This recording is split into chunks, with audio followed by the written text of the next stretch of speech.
Introduction course में आपका फिर से स्वागत है। मैं क्रांति सर। आप लोग कैसे हैं? अच्छे ही होंगे। मैंने आप लोग का कमेंट पढ़ा और इंट्रोडक्शन कोर्स के लिए आप जो कमेंट करते हैं उस कमेंट में कोई क्वेश्चंस नहीं होते हैं। ये उसी प्रकार से कमेंट्स होती है जैसे मैं सांसद विधायक हूं और आप जिंदाबाद जिंदाबाद कर रहे हैं। ठीक है, तो ऐसा नहीं है वाव सर करने की जरूरत नहीं है। आप उसमें अपना क्वेश्चन पूछिए। ठीक है, वो तो मैं जानता हूं कि मैं वाव सर हूं।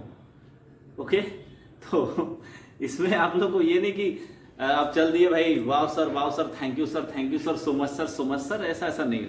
आप क्वेश्चन पूछिए। आप इंट्रोडक्शन कोर्स के स्टूडेंट्स हैं तो आप से मैं उम्मीद करता हूं कि आप आने वाले वक्त में फिजिसिस्ट हो, तो फिजिसिस्ट की तरह आप अपने सवाल को पूछेंगे, क्योंकि इतने बड़े लेक्चर में बहुत सारे सवाल तो आपके दिमाग में उठते ही होंगे, बहुत सारे डाउट तो आपके होते ही होंगे, तो इसलिए थोड़ा सा उस पर ध्यान दीजिए। ठीक है, वाव सर बाद में कीजिएगा, वो बच्चों वाला लेक्चर में आदमी करते हैं thank you sir wow sir. ठीक है, ओके। तो पिछली कक्षा में हम लोगों ने स्टडी किया था, कुलाम के नियम तक हम लोगों ने स्टडी किया था। कुलाम के नियम को हम पढ़ा था।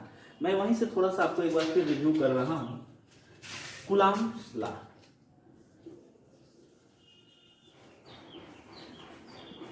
विद्यार्थी, दो आवेशों के बीच लगने वाले बल के लिए जो नियम है, नियम दिया गया जिसको ऑगस्टीन डी कुलाम ने दिया, इसको कुलाम का नियम कहा जाता है। ठीक है, तो हम लोगों ने इस नियम को पढ़ा था। यदि दो आवेश आपके पास हैं और दोनों एक दूसरे से r डिस्टेंस पर हैं, एक q1 है और दूसरा q2 है, तो इनके बीच लगने वाला जो फोर्स होता है, इलेक्ट्रिक फोर्स, वो होता है q1 इंटू q2 बटा 4 pi epsilon naught into r²। Okay, जहां वो एप्सिलॉन नॉट जो है वो माध्यम की प्रकृति है, माध्यम की इलेक्ट्रिक परमेबिलिटी है, और r जो है वो डिस्टेंस है, और q1 q2 जो है वो चार्ज है।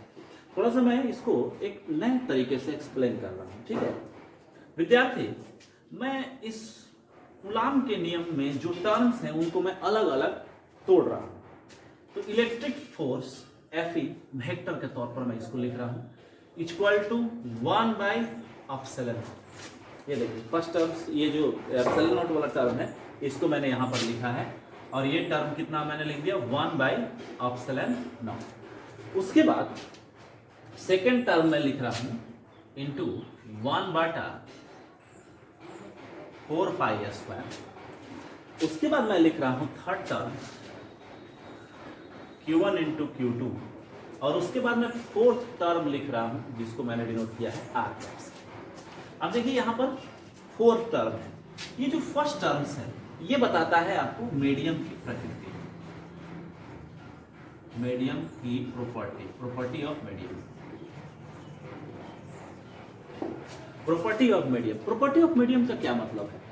1 बाई एप्सिलॉन नॉट आपको यह बताता है कि दो आवेशों के बीच का जो माध्यम है, इस माध्यम में फोर्स फील्ड लाइन, अर्थात फोर्स का जो फ्लो हो रहा है वो आसानी से हो रहा है या उसको होने में मुश्किल हो रही है। मतलब फोर्स जो है उसका, जैसे मैंने आपको इससे पहले भी बताया था पिछले लेक्चर में, कि ग्रेविटी के विपरीत इलेक्ट्रोस्टैटिक्स जो फोर्स होते हैं वो मीडियम पर डिपेंड करते हैं। उनके बीच क्या मीडियम, जैसे अगर आप दो आवेश को वाटर में रखते हैं तो उनके बीच इलेक्ट्रोस्टैटिक्स फोर्स अलग होगा। यदि उन्हीं दोनों आवेशों को सेम डिस्टेंस पर यदि आप ग्लास में रखते हैं, उनके बीच का जो मीडियम है ग्लास होता है, तो आपको फोर्स का मान अलग प्राप्त होगा, और यदि आप उनको वैक्यूम में रखते हैं, निर्वात में रखते हैं, तो वो अलग प्राप्त होगा। तो इसका मतलब है 1 बाई एप्सिलॉन नॉट जो टर्म है ये बताता है कि इलेक्ट्रोस्टैटिक्स जो फोर्स होते हैं वो डिपेंड करते हैं मीडियम पर। ओके, दूसरा जो टर्म है बड़ा इंपॉर्टेंट टर्म है 1 बटा 4 पाई r²। विद्यार्थी, इसमें जो 4 पाई r² क्या है? 4 पाई r² गोले की ज्योमेट्री है, अर्थात गोले का सरफेस एरिया है। तो electric force 1 by epsilon naught into 1 बटा 4 पाई r², ये सेकंड टर्म का मतलब ये होता है, यदि आपके पास एक चार्ज है जिसको आप q1 डिनोट किया है, इसको आप सोर्स चार्ज मान सकते हैं, आप इसको फिक्स मान सकते हैं, और यदि कोई दूसरा चार्ज है जिसको आपने q2 लिया है, ओके, और यदि आप इस चार्ज को r बराबर कांस्टेंट रखकर स्फेरिकली घुमाते हैं तो आपको फोर्स का जो मैग्नीट्यूड प्राप्त होता है वो सेम प्राप्त होता है। ऐसी बात नहीं है कि अगर आप यहाँ चार्ज को रखें तो फोर्स का मैग्नीट्यूड कुछ और है, यहाँ रखें तो फोर्स का मैग्नीट्यूड कुछ और है, नहीं, फोर्स का मैग्नीट्यूड जो होगा वो समान होगा यदि आप इसको किसी स्फीयर पर घुमा रहे हैं। तो इसका मतलब है कि ये जो सेकेंड टर्म बताता है कि इलेक्ट्रोस्टैटिक फोर्स जो होता है वो स्फेरिकली सिमेट्रिक होता है। 1/4 पाई epsilon not r square term बताता है कि इलेक्ट्रोस्टैटिक फोर्स स्फेरिकली सिमेट्रिक होता है। सोचिए स्फेरिकली सिमेट्रिक 3 डायमेंशन स्पेस में, अर्थात अगर आप ये आपके पास एक पॉइंट चार्ज है यहाँ पर, तो आप इस प्रकार से अगर कोई सर्कल बना रहे हैं तो इस पर भी इलेक्ट्रिक फील्ड का मान हर एक बिंदु पर एक समान होगा, और अगर उतने ही रेडियस का सर्कल आप यहाँ बना रहे हैं तो वहां पर भी इलेक्ट्रिक फील्ड का मान या इलेक्ट्रिक फोर्स का मान समान होगा। आप यहाँ पर भी बना रहे हैं, समान होगा। इसका मतलब है कि इलेक्ट्रिक फोर्स जो है स्फेरिकली सिमेट्रिक होता है। ये हो गया आपको 3 डायमेंशन के लिए। सोचिए अगर 2 डायमेंशन स्पेस होता है, अगर स्पेस कैसा होता है, 2 डायमेंशन होता है। मान लेते हैं स्पेस इस प्रकार होता है, 2 डायमेंशन, केवल इस प्रकार से ऊपर नीचे कोई स्पेस नहीं होते। तो अगर स्पेस 2 डायमेंशन होगा या चार्ज का जो डिस्ट्रीब्यूशन होगा अगर 2 डायमेंशन है, तो इलेक्ट्रिक फोर्स जो होगा वो जो स्फेरिकली सिमेट्रिक नहीं होगा बल्कि एरिया सिमेट्रिक होगा। और इस प्रकार जो ये जो टर्म होगा, जो टर्म 1/4 पाई r स्क्वायर है, ये हो जाएगा 1/2 पाई r। क्योंकि किसी प्लेन के लिए अगर 3 डायमेंशन से 2 डायमेंशन में आते हैं तो आपका जो स्पेस होता है वो एक सर्कल पर हो जाता है, और सर्कल पर जो स्पेस होता है अगर आप इसको इंटीग्रेट करते हैं तो आपको कितना मिलता है, 2 पाई r। जबकि 3 डायमेंशन स्पेस के सरफेस एरिया को यदि आप इंटीग्रेट करते हैं तो आपको कितना मिलता है, 4 पाई r स्क्वायर। यदि आवेश अगर इलेक्ट्रोस्टैटिक फोर्स जो होता है वो केवल प्लेन सिमेट्रिक होता, तो प्लेन सिमेट्रिक होता तो आपका ये जो टर्म है 1/4 पाई r स्क्वायर, इसके जगह पर कौन सा टर्म होता, 1/2 पाई r। Okay, Q1 into Q2 ये चार्ज का मान है, चार्ज का मल्टीप्लिकेशन है। और सबसे जो लास्ट टर्म है ये है डायरेक्शन बता रहा है, इलेक्ट्रोस्टैटिक फोर्स का डायरेक्शन बता रहा है। अगर दोनों के बीच की डिस्टेंस r है तो r कैप का जो मान होता है वो इनसे दोनों को मिलाने वाली रेखा पर ही होता है। इसका मतलब है कि इलेक्ट्रोस्टैटिक फोर्स की जो दिशा होती है तो वो रेडियल आउटवर्ड होगी या रेडियल इनवर्ड होगी। यदि दोनों आवेश समान है तो बाहर की दिशा में, यदि दोनों आवेश जो हैं वो असमान है तो अंदर की दिशा में। तो इसका मतलब आर कैप हमको बताता है कि इलेक्ट्रोस्टैटिक फोर्स जो होता है वो सेंट्रल फोर्स है। ओके, तो पिछली कक्षा में हम लोगों ने ये बातें पढ़ी थी, मैंने इसको थोड़ा सा रिव्यू कर दिया। अब हम लोग जो बात पढ़ने वाले हैं वो है सुपरपोजिशन प्रिंसिपल। आज का हमारा जो टॉपिक है वो क्या है, सुपरपोजिशन प्रिंसिपल। ओके,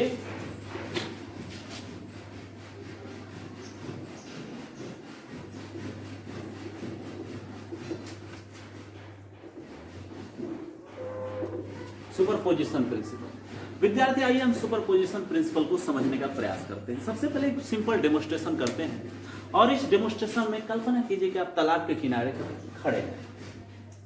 तालाब के किनारे आप खड़े हैं, तालाब एकदम स्वच्छ है, तालाब के अंदर मछली आपको दिख रही है, मछली आपको देख रही है, और एक बड़ा सा तालाब है और आप इस तालाब के किनारे खड़े हैं। आपके हाथ में कंकड़ है, उदासी में आप हमेशा कंकड़ चलाते रहते हैं, तो उदास हैं आप और उदासी में आपने एक कंकड़ फेंका पानी में। जैसे आप पानी में एक कंकड़ फेंकते हैं आप देखिएगा जल तरंगे पैदा हो जाती हैं, और ये जल तरंगे जो होती हैं गोलाकार होती हैं, थाली की तरह होती हैं और स्पेस में फैलती चली जाती हैं। विद्यार्थी, आपने एक कंकड़ मारा, आप एक कंकड़ के जगह पर 2 कंकड़ मारिए। जब आप 2 कंकड़ एक साथ मारते हैं तो क्या होता है, 2 जल तरंगे निकलती है, और ये दोनों जल तरंगे एक दूसरे से इस प्रकार मिल जाती है ताकि दूर खड़ा जो प्रेक्षक है, अगर आपका जो दोस्त है, आपका मित्र है, वो आपका यहाँ खड़ा है, तो ये मित्र क्या देखेगा कि ये दोनों जल तरंगे जो हैं वो आपस में मिल गई हैं और एक नई जल तरंगों का निर्माण ये कर देती है। ये दूर खड़े व्यक्ति को ऐसा पता ही नहीं चलता है कि 2 अलग अलग तरंगे थी। इसको हम लोग कहते हैं सुपरपोजिशन प्रिंसिपल। ऐसे आप बहुत सारे तरंगे पैदा कर दीजिए। आप इतना हाथ में इतना सा बालू का पूरा बालू ले लीजिए, उसको झर से मारिए, आप देखिएगा बहुत सारे तरंगे पैदा होंगे, और कुछ दूर जाने के बाद ये सारी तरंगे जल तरंगे एक दूसरे से मिलकर एक नई तरंग का निर्माण करेगी। तो इसका मतलब है कि अगर फर्स्ट तरंग को हम y1 डिनोट करते हैं, सेकंड को हम y2 डिनोट करते हैं, थर्ड को हम y3 डिनोट करते हैं, इस प्रकार हमारे पास yn तरंगे हैं, और ये सारी तरंगे जब एक दूसरे से मिलती हैं तो हमको एक नई तरंग का निर्माण करती है, और यह तरंग जो होता है इसकी प्रॉपर्टी जो होती है इन तरंगों की जैसी नहीं होती है, बल्कि इन तरंगों के सुपरपोजिशन से ये प्रॉपर्टी पैदा होती है। तो इसका मतलब कह सकते हैं कि y equal to summation Y I, और यही सिद्धांत जो होता है वो कहा जाता है सुपरपोजिशन प्रिंसिपल। Superposition principle. इसमें एक और बात है कि अगर हमारे पास दो तरंगे हैं, थोड़ा सा गौर करते हैं, दो तरंगे हैं और ये दो तरंगे आज एक दूसरे के साथ मिलकर एक नई तरंगों का निर्माण कर रही हैं। थोड़ा सा गौर करते हैं, क्या ये दोनों तरंगे जब एक दूसरे से मिलती हैं तो एक दूसरे के स्वरूप को खत्म कर देती है, एक दूसरे के स्वरूप को बदल देती है? नहीं। जब दो तरंगे एक दूसरे से मिलती हैं तो मिलने के बाद वो एक नई तरंगे तो जन्म देती हैं, लेकिन एक दूसरे के स्वरूप को वो नहीं बदल पाती हैं। एक दूसरे का जो स्वरूप है वो वही रहता है, एक दूसरे का जो स्ट्रक्चर्स है वो यही रहता है। हाँ, हमें दिखाई नहीं देता है। अगर हम फोरियर सीरीज का इस्तेमाल करें तो फोरियर सीरीज से हम इस y से इन सभी y1, y2, y3 dot dot dot yn तरंगों को हम निकाल सकते हैं। तो हमने यहां पर देखा कि ये सिद्धांत जो होता है वो सुपरपोजिशन प्रिंसिपल कहा जाता है, अध्यारोपण का सिद्धांत कहा जाता है। और इस सिद्धांत के अनुसार इस सिद्धांत में दो प्रमुख बातें होती हैं जिनको मैं यहां पर इलेक्ट्रोस्टैटिक्स के लिए, इलेक्ट्रिक फील्ड के लिए दिखा रहा हूं। फर्स्ट जो इसका प्रिंसिपल है वो कहता है कि अगर आपके पास स्पेस में दो चार्ज हैं, क्या है आपके पास स्पेस में? टू चार्ज है, दो चार्ज। तो इन दोनों चार्जों के बीच का जो फोर्स होता है F12, ये 1 है, ये 2 है, ये किसी तीसरे चार्ज के कारण प्रभावित नहीं होता है। अगर मान लीजिए स्पेस में आपके पास दो चार्ज है 1 और 2 और इनके बीच फोर्स लग रहा है F12, अगर हम तीसरा आवेश यहां रखते हैं तो इन दोनों के बीच लगने वाला फोर्स इस थर्ड आवेश की उपस्थिति से प्रभावित नहीं होता है, कोई अंतर नहीं होता है। इन दोनों के बीच वही फोर्स लगता है जो पहले लग रहा था। थर्ड की प्रेजेंस से कोई इफेक्ट नहीं पड़ता है। इसी प्रकार से अगर हम यहां एक और आवेश रख दें तो इस आवेश के कारण इन दोनों के बीच बलों पर कोई प्रभाव नहीं पड़ता है। अर्थात दो आवेशों के बीच लगने वाला जो इलेक्ट्रोस्टैटिक्स फोर्स होता है वो किसी तीसरे आवेश की उपस्थिति से स्वतंत्र होता है। तीसरा आवेश अगर स्पेस में है तो उससे हमको कोई प्रभाव नहीं पड़ेगा। दोनों के बीच लगने वाला बल ऐसा ही व्यवहार करेगा जैसे तीसरा है ही नहीं, वो उसको इग्नोर मान लेता है, लगता है जैसे वो है ही नहीं वहां पर। ये उसी प्रकार से जैसे दो बेस्ट फ्रेंड्स हैं, ठीक है, और दोनों बेस्ट फ्रेंड्स जो हैं वो बचपन के फ्रेंड्स हैं, एकदम दोनों में बहुत अच्छी ट्यूनिंग है। किसी तीसरे फ्रेंड्स की उपस्थिति से इन दोनों के बीच का जो फ्रेंडशिप है यदि नहीं प्रभावित हो रही है, कोई अंतर नहीं आ रहा है, तो हम कहेंगे कि ये दोनों जो हैं, ये तीनों जो है, ये पूरा सिस्टम जो है ये सुपरपोजिशन प्रिंसिपल का पालन कर रहा है। लेकिन अगर ये थर्ड की उपस्थिति में इन दोनों के बीच का जो फ्रेंडशिप है या दोनों के बीच की जो ट्यूनिंग है यदि वो चेंज हो जा रही है तो हम कहेंगे कि ये सुपरपोजिशन प्रिंसिपल का पालन नहीं कर रहे हैं। तो सुपरपोजिशन प्रिंसिपल का फर्स्ट जो पॉइंट है वो कहता है कि दो आवेशों के बीच लगने वाला इलेक्ट्रोस्टैटिक्स फोर्स किसी तीसरे आवेश की उपस्थिति से स्वतंत्र होता है। ओके, दूसरी जो प्रॉपर्टी है, ये दूसरी प्रॉपर्टी यहां मैंने दिखाई है, ये दूसरी प्रॉपर्टी कहती है कि किसी बिंदु पर, मान लेते हैं हमारे पास एक बिंदु है और इस बिंदु पर हमने एक टेस्ट चार्ज रखा है। मान लीजिए हमने एक टेस्ट चार्ज Q रखा है। टेस्ट चार्ज का मतलब एक ऐसा चार्ज जिसको आप स्पेस में रखकर इधर उधर मूव करा सकते हैं और स्टडी कर सकते हैं कि किसी सिस्टम द्वारा उस चार्ज पर क्या प्रभाव पड़ रहा है। तो ये आपका टेस्ट चार्ज है और यहां पर मैंने एक सिस्टम ऑफ चार्ज ले लिया है, बहुत सारे चार्ज हमने यहां पर लिए हैं और ये चार्ज जो है सोर्स चार्ज है, ये फिक्स है, मतलब आप इसको हिला डुला नहीं सकते हैं।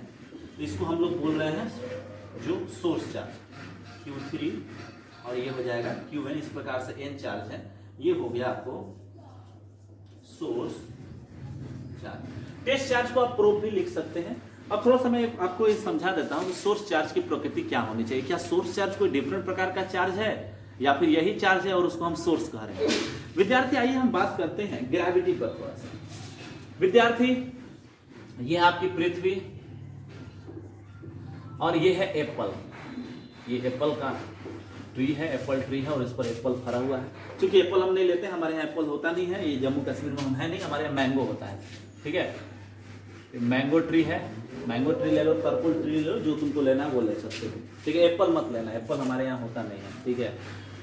ओके, तो ये मैंगो ट्री है और मैंगो ट्री पर मैंगो फरा हुआ है। विद्यार्थी, पक गया। बचपन में हम लोग इंतजार करते रहते कब पकता है, नहीं पका तभी से हम ढेलाबाजी करना शुरू कर दे, लेकिन सौभाग्य से इस पर ढेला लगा नहीं, ये अपने स्वयं पक कर गिर रहा है। स्वयं पककर यह नीचे गिरना शुरू कर दिया। तो जब ये नीचे गिरता है तो आप जानते हैं कि पेड़ जो होते हैं वो पृथ्वी के एकदम नजदीकी होते हैं, ऐसी नहीं कि बहुत ऊंचाई पर होते हैं, और उन पर लगने वाला ग्रेविटेशनल एक्सेलरेशन जो होता है वो कांस्टेंट होता है, और उसका मान होता है G = 9.8 मीटर पर सेकेंड स्क्वायर या 980 सेंटीमीटर प्रति सेकेंड स्क्वायर। तो यहाँ पर देखिए G इस पर ग्रेविटेशनल एक्सेलरेशन लग रहा है, तो ये फोर्स कितना अप्लाई कर रहा है? फोर्स अप्लाई कर रहा है F = m × G। Mango approximately 1/4 250 ग्राम का है, काफी बड़ा, और 9.8 से मैंने मल्टीप्लाई कर दिया, तो ये जो होगा वो लगभग 2.5 के आसपास पहुंचेगा। 2.5 न्यूटन इस पर फोर्स लग रहा है, ओके, इस मैंगो पर। विद्यार्थी, मैंगो को आप मोशन करते हुए देख रहे हैं, लेकिन न्यूटन का थर्ड नियम कहता है कि एक्शन इक्वल टू क्या होता है? रिएक्शन होता है। इसका मतलब है कि अगर मैंगो को अर्थ जिस फोर्स से खींच रहा है, फोर्स ऑन मैंगो बाय अर्थ, उतनी ही फोर्स से मैंगो भी अर्थ को ऊपर की ओर खींच रहा है। Action equal to reaction. तो विद्यार्थी, आप मैंगो को तो नीचे गिरते हुए देखते हैं, लेकिन अर्थ को ऊपर उठते हुए देखते हैं? नहीं देखते, जबकि अर्थ पर भी तो फोर्स लग रहा है। तो आइए हम कैलकुलेट करते हैं कि अर्थ का एक्सेलरेशन क्या होगा। क्योंकि अर्थ पर लगने वाला फोर्स कितना हो गया? 2.5 न्यूटन, क्योंकि अर्थ मैंगो पर 2.5 न्यूटन लगा रहा है, तो 2.5 न्यूटन मैंगो भी अर्थ पर लगाएगा। और एक्सेलरेशन यदि आप निकालते हैं तो एक्सेलरेशन होता है F/m, 2.5, और m का मास पृथ्वी का होता है 5 × 10⁻, शायद मैं कंफ्यूज हूं, 24 kg। I am right? चलो उतना थोड़ा सा अंतर तो पड़ेगा नहीं, मुझे लगता है 5 × 10⁻24 ही होता है। विद्यार्थी, आप इस संख्या को इग्नोर मानिए, बहुत छोटी संख्या, ये तो 1/2 हो जाएगी, कोई खास मतलब नहीं होगा। 10⁻24 मीटर पर सेकेंड स्क्वायर। देख कितना कम है, 10⁻−24 मीटर पर सेकेंड स्क्वायर। इसका मतलब 1 सेकेंड में पृथ्वी की जो वेलोसिटी होती है वो एप्पल के कारण, एप्पल के खींचने के कारण, एप्पल के गिरने के कारण 10⁻−24 मीटर प्रति सेकेंड होती है। अर्थात अगर इस स्पीड से पृथ्वी ऊपर बढ़े तो उसको 1 एटॉमिक साइज 10⁻−10 डिस्टेंस, मतलब एटॉमिक साइज के डिस्टेंस को ट्रैवल करने में ही कितना वक्त लग जाएगा? खरबों ईयर्स लग जाएंगे। तो क्या आपको ऐसा दिखाई देगा कि ये पृथ्वी मोशन कर रही है? नहीं कर रही है। ऐसा क्यों होता है? क्योंकि पृथ्वी एक हैवी ब्लॉक है, और हैवी ब्लॉक होने के कारण इस पर बहुत कम 2.5 न्यूटन फोर्स का कोई खास प्रभाव होता ही नहीं है, इसलिए ये रेस्ट होती है। एप्पल आपको गिरता है, आपको मैंगो गिरता हुआ दिखता है, बट पृथ्वी आपको ऊपर उठती हुई नहीं दिखती है। तो किसी सोर्स चार्ज की ऐसी प्रॉपर्टी होनी चाहिए, सोर्स चार्ज की प्रॉपर्टी ऐसी होनी चाहिए कि वो स्थूल हो। वो कैसा होना चाहिए? स्थूल होना चाहिए, वो थोथे की तरह होना चाहिए। थोथा आदमी, थोथा जो बैठ जाता है तो उठता नहीं, थोथा एकदम। तो उस प्रकार से ये ऐसा होना चाहिए कि हिले डुले ही नहीं। तो इसके लिए आपको क्या करना है? इसके लिए आपको करना ये है कि एक बड़े मास पर इस चार्ज को रख देना है, ताकि मास हैवी हो जाएगा। जब उस पर इलेक्ट्रोस्टैटिक फोर्स होगा तो चूंकि मास अधिक है, इसलिए उसमें एक्सेलरेशन बहुत नगण्य हो पाएगा, वो हिलेगा डुलेगा भी नहीं। या फिर आप उसको फिक्स कर देते हैं, किसी न किसी तरीके से आप इलेक्ट्रोमैग्नेटिक फील्ड का इस्तेमाल करके आप उसको फिक्स कर दिए हैं। तो ये तरीका होना चाहिए। अगर आप चार्ज को इस प्रकार से फिक्स कर देते हैं, आप उसमें उसको ऐसे कर देते हैं कि वो स्थूल हो जाए, उसमें कोई एक्सेलरेशन नहीं हो पाए, वो फिक्स रहे अपनी जगह पर से, हिले डुले नहीं, तो हम उसको क्या कहते हैं? सोर्स चार्ज कहते हैं।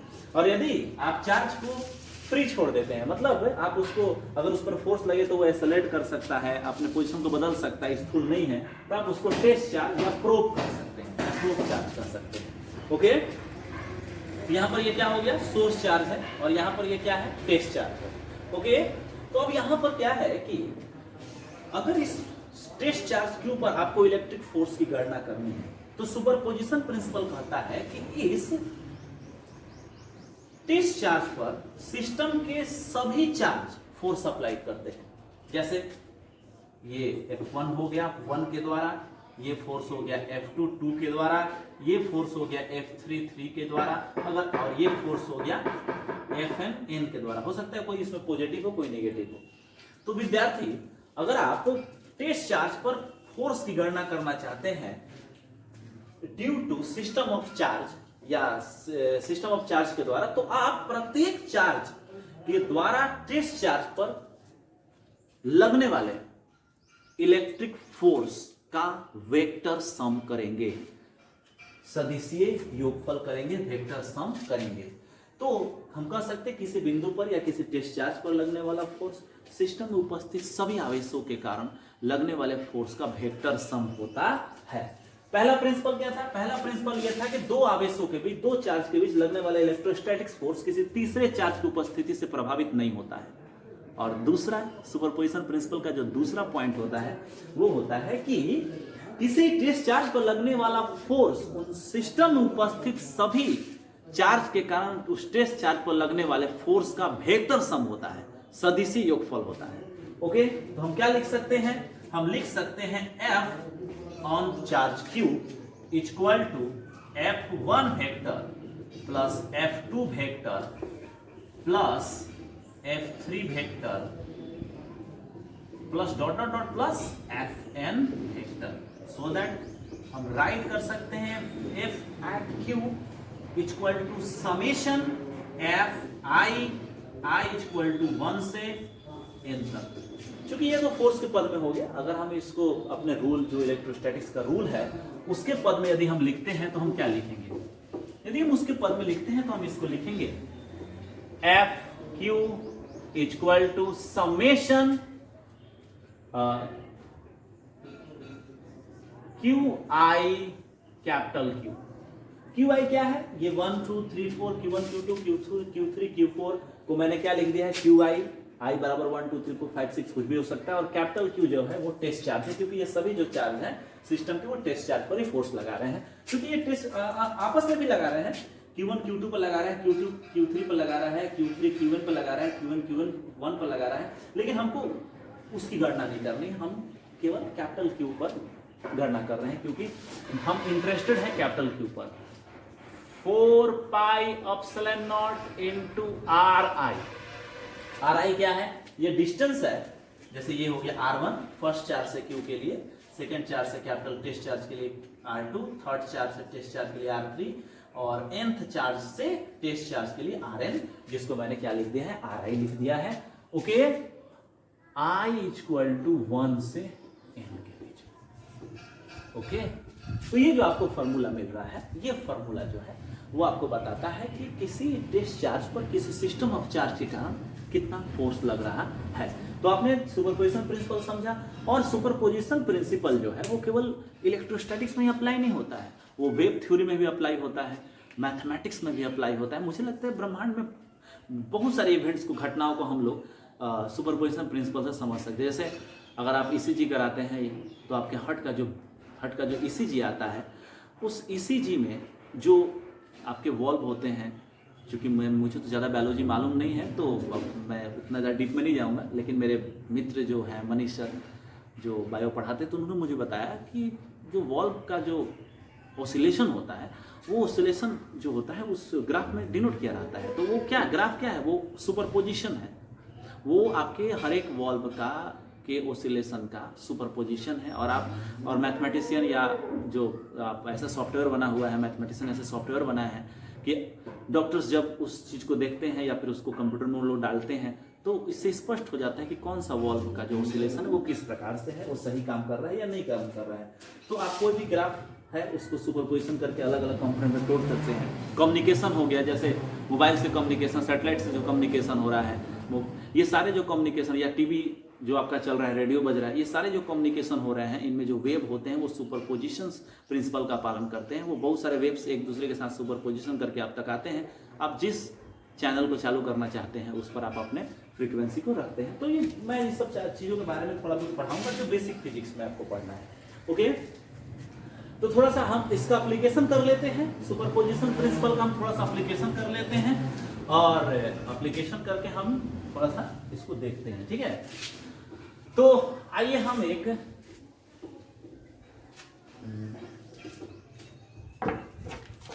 सिंपल सिस्टम लेते हैं और ये सिंपल सिस्टम जो है वो एक रिंग है, ओके। और ये रिंग पर यूनिफॉर्म चार्ज का डिस्ट्रीब्यूशन है, ओके। इस रिंग पर चार्ज कितना है, Q है, और इस रिंग का जो रेडियस है उसको मैंने कैपिटल R लिया है, और ये इसका सेंटर हो गया। और रिंग पर जो चार्ज है उसकी जो डेंसिटी है, चार्ज डेंसिटी, वो है आपको लेमडा इक्वल टू Q बटा 2 पाई कैपिटल R। क्योंकि 1 डायमेंशन में ये चार्ज डिस्ट्रीब्यूट है, 2 डायमेंशन में तो चार्ज डिस्ट्रीब्यूट है नहीं, इसलिए मैंने इसको Q लिया, चार्ज डेंसिटी लेमडा बराबर Q बटा 2 पाई R। अब विद्यार्थी, इस रिंग के एक्सिस पर हम x डिस्टेंस पर एक बिंदु ले लेते हैं P, और इस बिंदु P पर हमको इस रिंग के कारण इस बिंदु P पर हमने एक टेस्ट चार्ज कैपिटल Q रखा है, और इस कैपिटल Q पर हमको इस रिंग के कारण, चूंकि मैंने दोनों जगह कैपिटल Q लिख दिया है, इसको आप स्मॉल q लिखिए, ये सोर्स चार्ज है, ये टेस्ट चार्ज मैंने लिया है, और इस टेस्ट चार्ज पर इस रिंग के कारण इलेक्ट्रिक फोर्स की गणना करनी है, ओके। चलिए विद्यार्थी, अपने काम को हम शुरू कर देते हैं। सबसे पहला चीज है कि हमको प्रत्येक आवेश चाहिए जो इस रिंग पर है, और इस प्रत्येक आवेश के लिए हम लोग बिंदु P पर इलेक्ट्रिक फील्ड का मान प्राप्त करते हैं, और उसको सब वेक्टरली हम क्या करते हैं, ऐड करते हैं। चलिए, एक यहां आवेश होगा, एक यहां आवेश होगा, ओके। एक यहां आवेश होगा, एक यहां आवेश होगा, एक यहां आवेश होगा, एक यहां आवेश होगा, एक यहां आवेश होगा, एक यहां आवेश होगा, होगा ना। यहां भी आवेश होगा, क्यों नहीं होगा, एकदम होगा। यहां पर भी आवेश होगा, यहां पर भी, कहां नहीं होगा। जब यूनिफॉर्म डिस्ट्रीब्यूट है तो आवेश तो सभी जगह होंगे ना। चलिए चलिए चलिए चलिए चलिए, अब ये क्या हो रहा है, आ गया।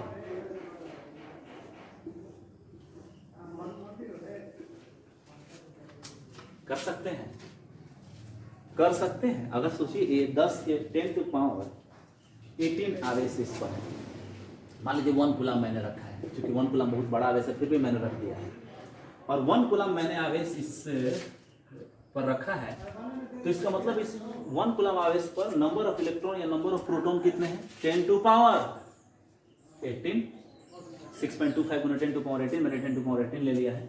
और 10 टू पावर 18 आवेश जो है वो सभी आवेशों के कारण इस बिंदु P पर हमको इलेक्ट्रिक फोर्स का कैलकुलेशन करना है, और उसको फिर वेक्टर के तौर पर क्या करना है, जोड़ना है। कितना समय लगेगा, आपको लगता है आप कर पाएंगे? 10 के पावर 18 देखते हैं, 1 2 3 4 5 6 7 8 9 10 11 12 13 14 15 16 17 18, इकाई नहीं, सैकड़ा, हजार, 10 लाख, 10 लाख करोड़, 10 करोड़ अरब, 10 अरब खरब, 10 अरब मील, 10 मील पद्म, 10 पद्म संघ, 10 संघ। अरे बाप रे, मुझे लगता है कि अगर एक कैलकुलेशन को हम लोग करें 1 सेकंड में, तभी हमको उतना समय लग जाएगा जितना ब्रह्मांड की आयु ही नहीं है। हमारी तो आयु 100 साल है, तो इस कैलकुलेशन को हम कभी कर ही नहीं सकते हैं। और उसके बाद उसको टर्म्स को जोड़ना है, टर्म्स को वेक्टरली जोड़ना है, ऐसे नहीं अलजेब्रिक जोड़ना है, वेक्टरली जोड़ना है। इधर कंपोनेंट, इधर कंपोनेंट, इधर कैंसिल आउट हो गया, इधर मिल गया। बहुत कॉम्प्लेक्स चीज है। अगर आप इसको कंप्यूटर से करते हैं तो क्या होगा, कंप्यूटर क्रश कर जाएगा। इतने इंफॉर्मेशन को अगर वो बाइट, इतने बीट्स को अगर एक इंफॉर्मेशन जो है, एक अगर चार्ज के कारण इलेक्ट्रिक फील्ड कैलकुलेट करने में उसको 1 बाइट भी लगेगा, तो सोचिए उसको कितना बाइट देना पड़ेगा। तेरा बेरा बेरा सेरा जीवी तीवी सब पार कर जाएगा, और कंप्यूटर आपका क्या होगा, क्रैश कर जाएगा। तो ये संभव नहीं है ऐसे करना। तब क्या होगा, जब ऐसे करना संभव नहीं, हमने सुपरपोजिशन प्रिंसिपल पढ़ लिया, और सुपरपोजिशन प्रिंसिपल पढ़ने के बाद इस प्रकार के इस सिंपल प्रॉब्लम्स पर हम इसको अप्लाई नहीं कर पा रहे हैं, तो इसका मतलब है कि हमको थोड़ा बहुत सुधार करना पड़ेगा अपने कंसेप्ट में, और एक नया तरीका खोजना पड़ेगा जिसमें आवेश जब कंटिन्यूअसली डिस्ट्रीब्यूट होते हैं किसी सिस्टम पर, तब इलेक्ट्रिक फोर्स का मान क्या होता है। तो आइए थोड़ा सा हम इसको विस्तारित करते हैं। विद्यार्थी, मान लेते हैं हमारे पास एक बॉडी है, वो 3 डायमेंशनल बॉडी है, 3D बॉडी है। 3D बॉडी का मतलब है कि वो स्पेस में सभी जगह है, मतलब एक्स एक्सिस पर भी है, वाई एक्सिस पर भी है, जेड एक्सिस पर भी है, ओके। तो हम एक काम कर रहे हैं, थोड़ा इसको रोकिएगा। तो 3 डायमेंशन एक बॉडी ले रहे हैं, क्योंकि मैं थोड़ा सा रुक गया था, यहाँ पर देखिए 3 डायमेंशनल बॉडी है और इस 3 डायमेंशनल बॉडी को हमने चार्ज कर दिया है। ओके, 3 डायमेंशनल बॉडी का मतलब है कि इसका जो मास है वो तीनों डायमेंशन में डिस्ट्रीब्यूट है एक्स वाई जेड। जैसे ये आप देखिए, इस डस्टर को आप देखिए, ये 3 डायमेंशनल बॉडी है क्योंकि इसमें लंबाई चौड़ाई मोटाई तीनों है। और यदि आप इस बॉडी पर चार्ज को, इस बॉडी को यदि आप चार्ज कर रहे हैं तो इस चार्ज का भी डिस्ट्रीब्यूशन जो होगा वो 3 डायमेंशनल होगा। ओके, तो 3 डायमेंशनल है, मैं इस पर कोऑर्डिनेट बना देता हूँ। ये हो गया एक्स, ये हो गया वाई और ये हो गया जेड, इसका डिस्ट्रीब्यूशन। विद्यार्थी, इस पर इतने चार्ज हैं कि आप प्रत्येक चार्ज के लिए कैलकुलेशन नहीं कर सकते हैं, तो संभव नहीं है। तो हम एक आइडिया बना रहे हैं। क्या आइडिया है कि हम बहुत सारे आवेशों के समूह को एक आवेश की तरह मान लेते हैं। जैसे हम यहाँ पर एक एलिमेंट चुन लेते हैं, क्योंकि मैं इस एलिमेंट को एक क्यूब की तरह चुन रहा हूं। यहां पर मैंने क्यूबिकल चार्ज एलिमेंट यहां पर सेलेक्ट कर लिया है। ठीक है, मतलब ऐसी बात नहीं कि यहां पर मैंने क्यूबिकल चार्ज रख दिया है, नहीं, ये चार्ज डिस्ट्रीब्यूट था। मैंने एक काल्पनिक यहां पर क्यूब की तरह इसको समझ लिया है ताकि मैथमेटिक्स का मैं इस्तेमाल कर सकूं। और मैथमेटिक्स में तो ऐसा हो जाता है ना, काल्पनिक तौर पर आप कुछ भी कर सकते हैं, है? जैसे आप कैलकुलेट करते हैं 72 तरबूजे मैंने खरीदे, तो 72 तरबूजे कौन खरीदता है? कोई खरीदता है 72 तरबूजे? क्या करोगे 72 तरबूजे का? माना मेरे पापा की उम्र इतनी है, मेरी मम्मी की उम्र इतनी है, मेरी उम्र कितनी होगी? अरे पूछ लो पापा से जाकर कितनी उम्र है? इतना कैलकुलेट क्या करना है? तो 52 प्रॉब्लम होता है। मैथमेटिशियन के बारे में ऐसे ही कहा जाता है, पेपर और पेन को वेस्ट करते हैं। ठीक है, आप दे दो एक प्रॉब्लम, जैसे एक थ्योरी थी x² + y² + z² something proof करना था, तो उस बंदे ने 400 पेज में इसको प्रूफ किया, x² + y² + z² = समथिंग।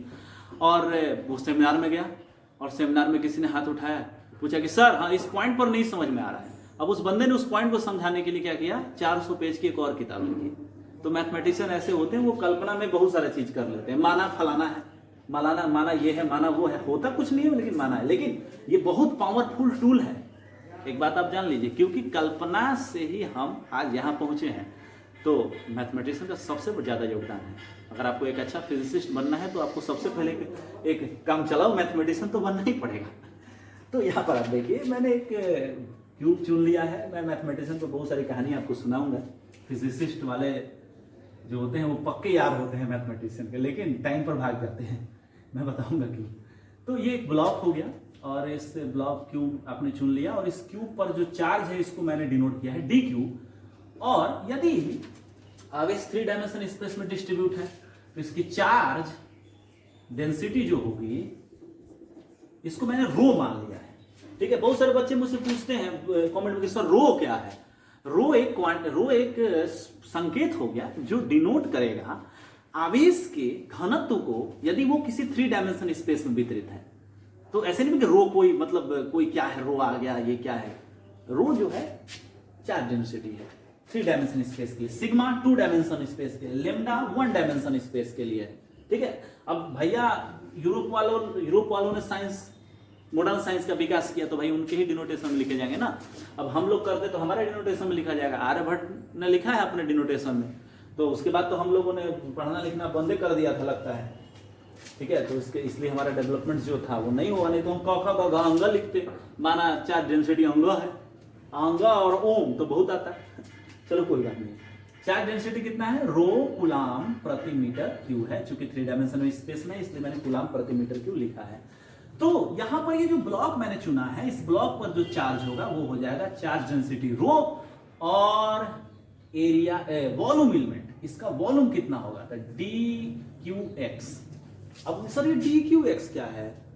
पहले तो आपने डी टाउ लिखवाया था। जी हाँ, डी टाउ या डी भी आप डिनोट कर सकते हैं। डी टाउ भी वॉल्यूम एलिमेंट को डिनोट करते हैं, छोटे से वॉल्यूम को। डीवी भी छोटे से वॉल्यूम को डिनोट करते हैं। क्योंकि मैंने dqx लिखा है तो इसका मतलब है कि इसमें dx भी है, dy भी है और dz भी है। जैसे आप यहां पर देखिए, आपके पास एक क्यूबिकल ब्लॉक है, तो इस क्यूबिकल ब्लॉक को देखिए, ये हो गया dx x डायरेक्शन में डिस्टेंस, ये हो गया z डायरेक्शन में डिस्टेंस और ये हो गया y डायरेक्शन में डिस्टेंस। तो आप इसका वॉल्यूम जब निकालेंगे तो तीनों भुजाओं को आप मल्टीप्लाई करेंगे तो क्या होगा? dx, dy और dz। चूंकि 3 कंपोनेंट है इसलिए मैंने 3 लिखा। x का मतलब है डिस्टेंस, तो आप इसको डिनोट कर सकते हैं rho into D A D Q X या रो इंटू डी टाउ, कुछ भी डिनोट कर सकते हैं। ज्यादा कंफ्यूजन हो तो टाउ डिनोट करके चलना, ठीक है, नहीं तो घर पर जाकर कंफ्यूज आ जाना कि ओ थर्ड ऑर्डर डिफरेंशिएशन ये है, थर्ड ऑर्डर डिफरेंशिएशन, ये थर्ड ऑर्डर ये नहीं है, वो ये वाला होता है ना D square x by D T square, ये नहीं है, ये वाला नहीं है, ये सेकंड ऑर्डर डिफरेंशिएशन हो गया, ये वॉल्यूम एलिमेंट है। मुझे लगता है तुम कर दोगे, तुम पर विश्वास नहीं है मुझे, तुम दोबारा जब जाओगे ना पढ़ने के लिए तो तुम वही करते ही हो, भुला जाओगे और उसको पढ़ना शुरू कर दोगे, third order differentiation. Okay, D Q बराबर रो इंटू डी टाउ है। ओके विद्यार्थी, अब इस एलिमेंट से आर डिस्टेंस पर हमने एक पॉइंट ले लिया है और वहां पर मैंने अपने टेस्ट चार्ज किसको रखा है, क्यू को रखा है। ओके रख दे, चलिए ओके। अब इस क्यू पर इस छोटे से चार्ज एलिमेंट के कारण लगने वाला जो फोर्स होगा वो होगा एफ इलेक्ट्रिक फोर्स। फर्स्ट आवेश कितना है डी क्यू, सेकेंड आवेश कितना है टेस्ट चार्ज क्यू, और बटा 4 पाई एप्सिलॉन नॉट, ये तो होगा ही 4 pi spherical symmetric epsilon naught medium के लिए, और ये हो जाएगा आर स्क्वायर। ओके अब देखो, ये तो छोटे एलिमेंट के लिए हुआ ना भैया, इस छोटे से भाग के लिए हुआ, क्या ये पूरे के लिए हुआ, नहीं हुआ, तो इसको क्या लिखेंगे, छोटे एलिमेंट के लिए फोर्स डीएफ। अब देखो, यदि आप इस संपूर्ण बॉडी के लिए इलेक्ट्रिक पोटेंशियल इलेक्ट्रिक फोर्स निकालना चाहते हैं, संपूर्ण बॉडी जो है वो क्यू पर, टेस्ट चार्ज कैपिटल क्यू पर क्या फोर्स अप्लाई करे, तो उसके लिए आपको क्या करना है बताइए तो।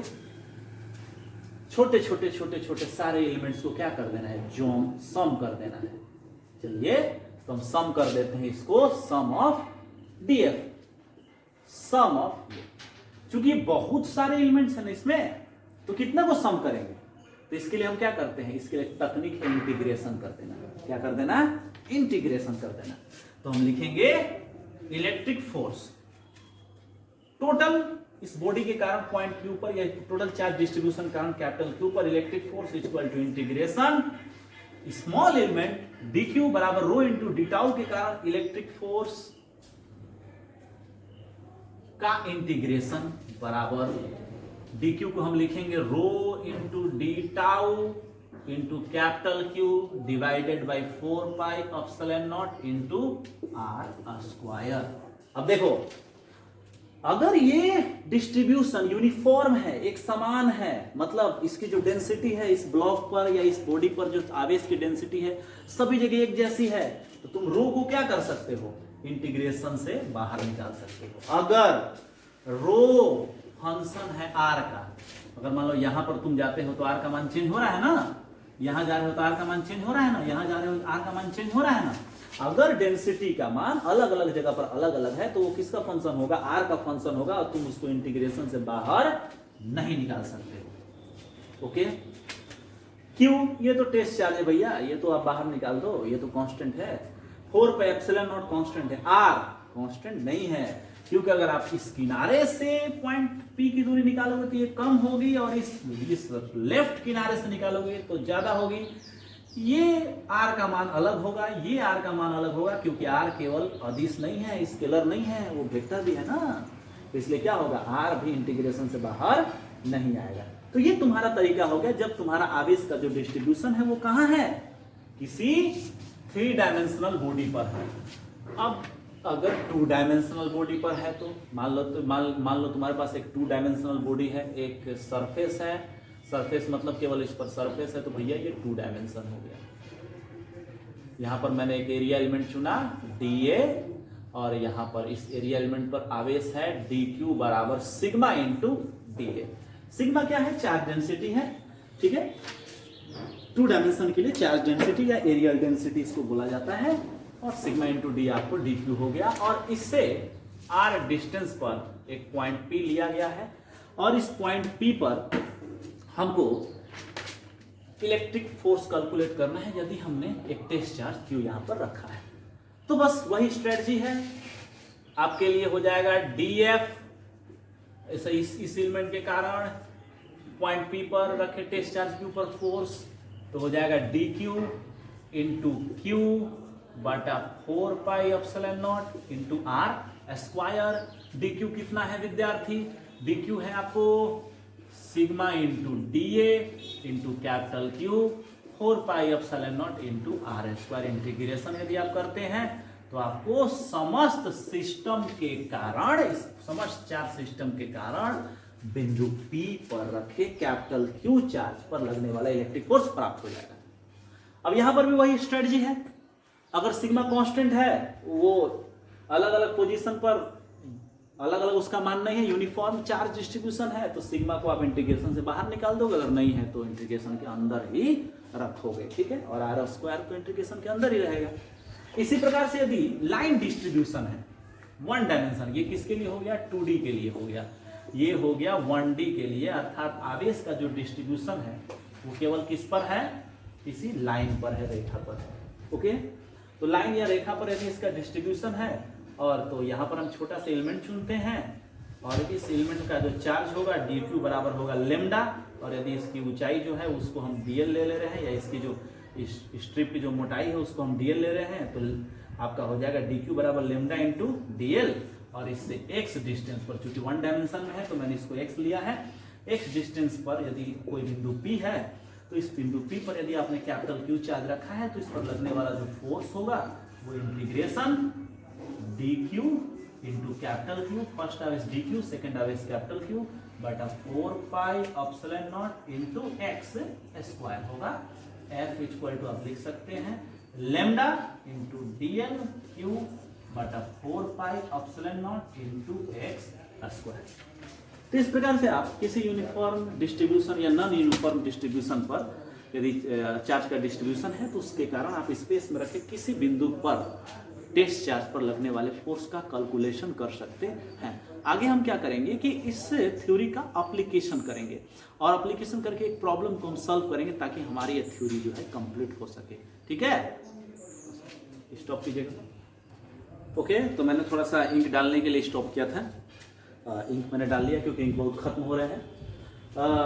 विद्यार्थी, थोड़ा हम एप्लीकेशन इसका करते हैं। ठीक है, एक सिंपल एप्लीकेशन जो मैंने पहले लिया था, जो रिंग था, और इस चार्ज रिंग के कारण हमको इलेक्ट्रिक फोर्स कैलकुलेट करना था किसी टेस्ट चार्ज के लिए। आइए हम उसको थोड़ा सा देखते हैं। ओके, अब हम तैयार हैं क्योंकि हमने कंटिन्यूअस चार्ज डिस्ट्रीब्यूशन के लिए भी इलेक्ट्रिक फील्ड प्राप्त करने का, इलेक्ट्रिक फोर्स प्राप्त करने का तरीका जान लिया है।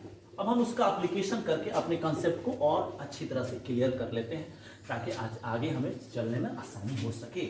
ओके,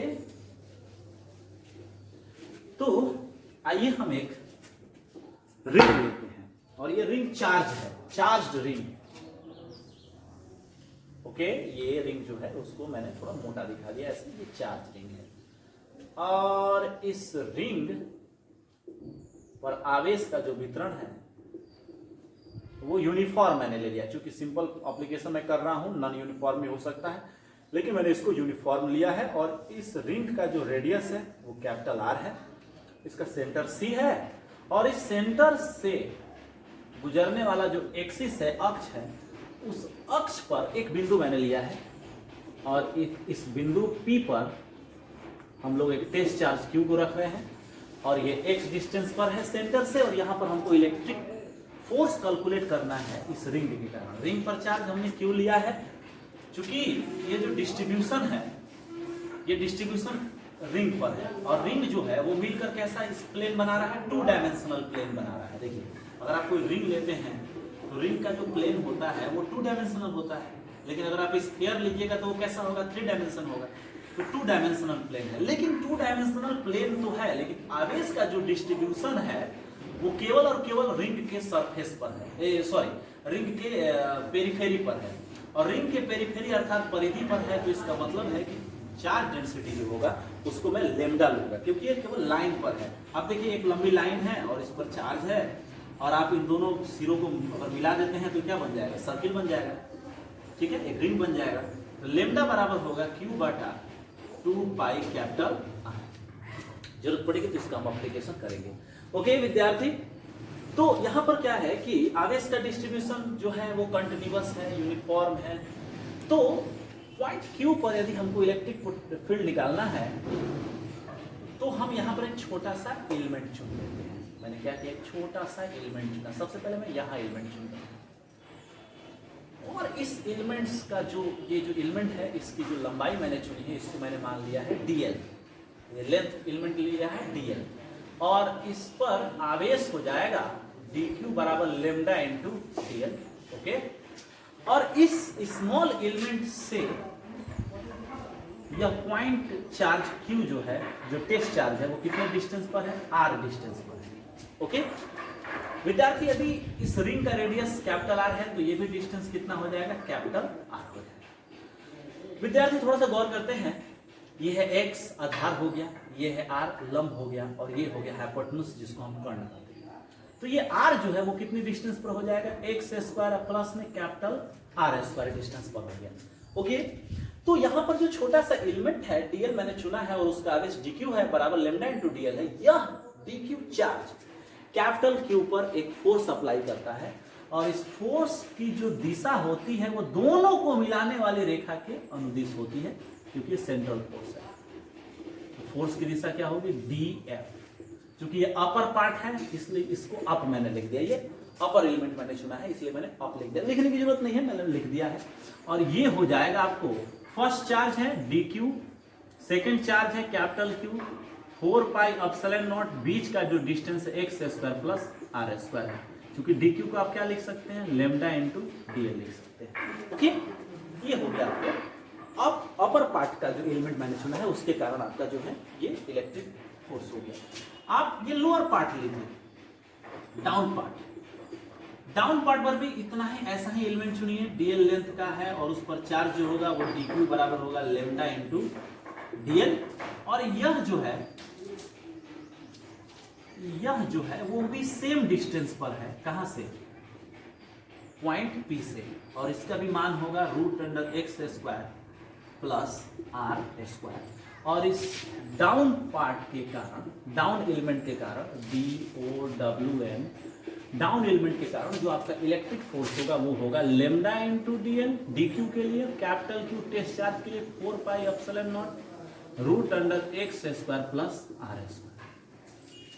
ओके, इसी प्रकार से यहाँ वाला जो एलिमेंट होगा, ये यहाँ वाला, जैसे अगर आप यहाँ एक रिंग ले रहे हो, थोड़ा सा गौर करना, क्योंकि 2 डायमेंशनल बोर्ड है तो 2 डायमेंशनल बोर्ड में 3 डायमेंशनल समझाया नहीं जा सकता है। तो मान लो ये तुम्हारा रिंग हो गया, तो फर्स्ट अप एलिमेंट के लिए इलेक्ट्रिक फोर्स इधर है, डाउन एलिमेंट के लिए इधर है, ये इस वाले एलिमेंट जो आउटसाइड का एलिमेंट है, ब्लैक बोर्ड से बाहर जा रहा है, उसके लिए फील्ड फोर्स ये है, इस अंदर वाले के लिए ये है। तो आप देखिए फोर्स जो है वो सब जो है वो रेडियली आउटवर्ड है, ठीक है, लेकिन एक इधर है तो दूसरा इधर है, एक इधर है तो दूसरा इधर है। तो इसका मतलब है कि इनका जो हॉरिजॉन्टल कंपोनेंट होगा, वर्टिकल जो कंपोनेंट होगा वो कैंसल आउट हो जाएगा और हॉरिजॉन्टल कंपोनेंट के वही कंपोनेंट बचेगा जो एक्सिस की ओर हो। ओके, थोड़ा सा गौर कीजिए, यहाँ पर ये DF है। तो अब यहाँ पर यदि हम एंगल थीटा मान लेते अपने सामने एंगल थीटा मान लिया है, क्योंकि अप एंड डाउन दोनों एकदम साइमेट्रिकली है, तो एंगल भी कितना होगा, थीटा होगा। ये भी एंगल कितना हो जाएगा, थीटा, ये भी एंगल कितना हो जाएगा, थीटा। तो इस डाउन को आप तोड़िए, 2 भागों में टूटेगा, एक DF perpendicular from axis equal to कितना होगा, DF साइन थीटा, और दूसरा जो कंपोनेंट होगा DF का वो एक्सिस की ओर होगा, जिसको हम लोग पैरेलल कंपोनेंट बोलेंगे from axis, DF equal to DF cos theta. उसी प्रकार से इस वाले अप के लिए हम तोड़ रहे हैं, 2 कंपोनेंट, एक वर्टिकल और दूसरा हॉरिजॉन्टल, DF साइन थीटा, और दूसरा हो जाएगा DF ये DF परपेंडिकुलर बराबर DF साइन थीटा और DF पैरेलल बराबर DF cos थीटा। देखो तो कैंसल, सेम मैग्नीट्यूड है, DF यहाँ देखो डाउन के लिए भी उतना ही है, अप के लिए भी उतना ही है, साइन थीटा, ये ऊपर है ये नीचे है, ये है तुम्हारा माइनस जे डायरेक्शन प्लस जे डायरेक्शन में है और ये माइनस जे डायरेक्शन में है, दोनों कैंसिल हो जाएगा। लेकिन एक्सिस के एलॉन्ग, एक्सिस के दिशा में, एक्सिस के पैरेलल जो कंपोनेंट है वो एक ही दिशा में है, आई डायरेक्शन में है ना, ये भी आई डायरेक्शन और ये भी आई डायरेक्शन। तो इसका मतलब ये दोनों क्या हो जाएंगे, जुड़ जाएंगे, और नेट इलेक्ट्रिक फोर्स जो तुमको मिलेगा वो मिलेगा DF बराबर DF cos theta I direction integration all over ring, पूरे रिंग के लिए। किसके लिए? रिंग के लिए, रिंग के लिए। तो df बराबर इंटीग्रेशन df cos थीटा, और जैसे ही आप रिंग पूरे रिंग के लिए लीजिएगा तो इस कंपोनेंट के कारण हो गया, फिर यहाँ जो कंपोनेंट है उसके कारण हो जाएगा, फिर यहाँ पर जो कंपोनेंट है उसके कारण हो जाएगा, यहाँ पर जो कंपोनेंट है उसके कारण होगा, यहाँ पर जो कंपोनेंट है उसके कारण होगा, यहाँ पर जो कंपोनेंट है उसके कारण होगा, यहाँ पर जो कंपोनेंट है, यहाँ पर जो कंपोनेंट है, सारे कंपोनेंट के कारण जो फील्ड होंगे वो सारे फील्ड जो होंगे वेक्टरली जब सम होंगे तो वर्टिकल कंपोनेंट को जो आउटवर्ड, जैसे अब यहाँ पर आपको पॉइंट है तो ये वाले कंपोनेंट, ये वाले कंपोनेंट, ये वाले कंपोनेंट कैंसिल हो जाएंगे और वही कंपोनेंट बचेंगे जो पैरेलल है, जो क्या है? एक्सिस के पैरेलल है। तो इसका मतलब केवल cos कंपोनेंट बचेगा। तो df रिंग बराबर रिंग का इंटीग्रेशन कर रहे हैं df cos थीटा। चलिए मान रख देते हैं, इसको हम f डिनोट कर देते हैं रिंग के कारण, इक्वल टू ये हो जाएगा इंटीग्रेशन df के जगह पर कितना लिखेंगे हम विद्यार्थी? लेमडा dl कैपिटल Q बटा 4 pi epsilon naught root under x square plus r square cos theta. थोड़ा सा cos थीटा को देखिए तो क्या हो जाएगा? ये थीटा है, ये होगा आधार और ये हो जाएगा कर्ण। cos थीटा बराबर आधार बटा कर्ण। तो आधार हो जाएगा आपको x और कर्ण हो जाएगा आपको, सॉरी इसको स्क्वायर करना है ना, सो सॉरी, तो ये हो जाएगा root under x square plus are square. ये हो जाएगा लेमडा डीएल कैपिटल क्यू बटा 4 पाई एप्सिलॉन नॉट। ये देखिए x square plus are square का रूट है, उसका स्क्वायर है तो ये रूट क्या हो जाएगा? खत्म हो जाएगा। X square plus are square और ये x square plus are square root है तो पावर 1/2, 1 प्लस 1/2 बराबर 3/2। X square plus are square का पावर कितना हो जाएगा? 3/2। डायरेक्शन क्या होगा? आपने देखा एलोंग एक्सिस, तो एक्सिस आई कैप की दिशा में है तो आप एलोंग एक्सिस आई कैप लिख देंगे। विद्यार्थी थोड़ा सा गौर करते हैं कि इसमें कांस्टेंट क्या क्या है, क्योंकि जो कांस्टेंट होगा उसको इंटीग्रेशन से बाहर निकालेंगे, बाकी राशि को इंटीग्रेट करेंगे। तो गौर कीजिए, कोई भी आप एलिमेंट लीजिए, कोई भी एलिमेंट लीजिए, सेंटर से जो दूरी है पॉइंट पी की वो चेंज नहीं होगी। इसका मतलब एक्स जो है वो क्या है? कांस्टेंट है। विद्यार्थी क्या आप इस एलिमेंट को लीजिए, इस एलिमेंट को लीजिए, इस एलिमेंट को लीजिए, आपका क्या रेडियस चेंज हो रहा है? नहीं, रेडियस भी क्या है? कांस्टेंट है। तो x कांस्टेंट है, r कांस्टेंट है, x जो है सेंटर से पॉइंट p की दूरी हमेशा कांस्टेंट है, r कांस्टेंट है, रेडियस है, तो इसका मतलब है कि x square plus r square जो होगा वो क्या होगा? कांस्टेंट होगा। तो इसका मतलब x square plus r square का पावर 3/2 भी कांस्टेंट होगा और बाहर निकल जाएगा। यदि यूनिफॉर्म चार्ज डिस्ट्रीब्यूशन है, चार्ज का डिस्ट्रीब्यूशन यूनिफॉर्म है, एक समान है, तो लेमडा कांस्टेंट होगा। क्यों? तो बाहर निकलेगा ही क्योंकि वो अकेला है। 4 पाई एप्सिलॉन नॉट कांस्टेंट होते ही हैं और ये हो जाएगा x square plus are square का पावर 3/2 इंटीग्रेशन डीएल। अब सवाल ये है कि इंटीग्रेशन डीएल पूरे रिंग के लिए करना है। विद्यार्थी थोड़ा गौर करते हैं, ये है डीएल और इसको पूरे रिंग के लिए करते हैं। DL DL DL DL DL DL DL DL DL DL DL DL DL क्या हो जाएगा? 2 pi R lambda into Q 4 pi epsilon naught x square plus are square का power 3/2 into 2 pi R. Because DL integration क्या है? परिधि है, क्योंकि इस पर हम चलते हैं DL DL DL DL DL तो पूरी परिधि पर हम चल रहे हैं और पूरी परिधि को जोड़ रहे हैं। आई कैप। ओके विद्यार्थी, चलिए आसान हो गया लगता है। Cancel out, 2 pi pi cancel out, lambda Q बटा 2 epsilon naught into X square plus are square का पावर 3/2 आई कैप। ये हो गया आपको force on test charge Q due to ring charge distribution. थोड़ा सा गौर करते हैं विद्यार्थी, इस फॉर्मूले को थोड़ा सा और अच्छी तरह समझते हैं। एफ ई इक्वल टू, चलो हाँ वेक्टर में फॉर्म में तो हमने दे दिया है, लेमडा इंटू क्यू बटा 2 एप्सिलॉन नॉट। ओके, यहां गौर करो, एक्स स्क्वायर को तुम यदि बाहर निकालते हो क्योंकि लड़कियों की संख्या ज्यादा है इसलिए निकालते हुए आ जाएगा, मेरे बैच में लड़की ज्यादा है। 1 plus are square by x square का पावर 3/2 है। देखो अगर एक्स स्क्वायर 3/2 2 कट जाएगा, एक्स क्यू हो जाएगा, लेमडा क्यू बटा 2 epsilon naught into x q, और ये हो जाएगा 1 प्लस आर स्क्वायर बटा एक्स स्क्वायर का पावर 3/2। ओके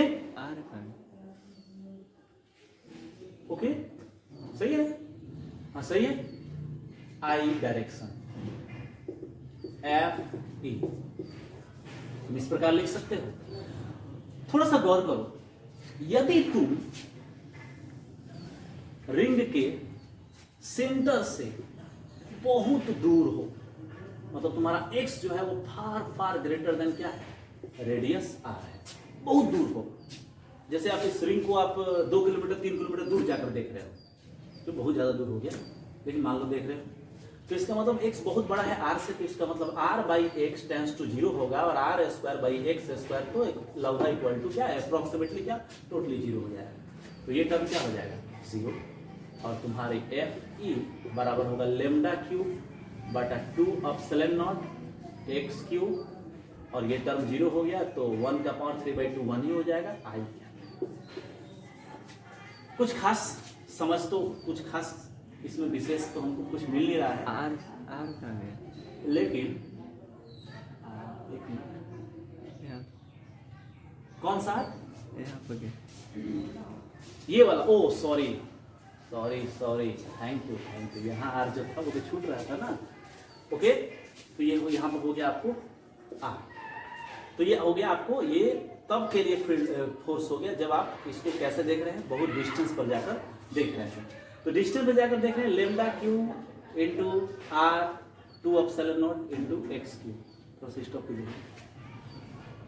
हाँ थोड़ा सा ध्यान दीजिएगा, मैंने यहाँ छोड़ा है, ये एक्स भी छोड़ दिया मैंने, ये इतना छूट क्यों रहा है यार, ये तो मल्टीप्लाई हो गया, ये मैंने एक्स भी छोड़ दिया, एक्स भी छोड़ दिया, इसको छोड़ना नहीं है, ठीक है, एक्स और यहाँ एक्स। ओके, अब यहाँ पर भी क्या हो गया, x हो गया, जैसे x यहाँ पर रहेगा, क्योंकि वो x वाला x आ रहा है, कभी और छूट जाता है कैलकुलेशन में, तो ये एफ ई बराबर हो जाएगा लेमडा, लेमडा के जगह पर रख देते हैं q बटा 2 pi r into 2 epsilon naught x square into are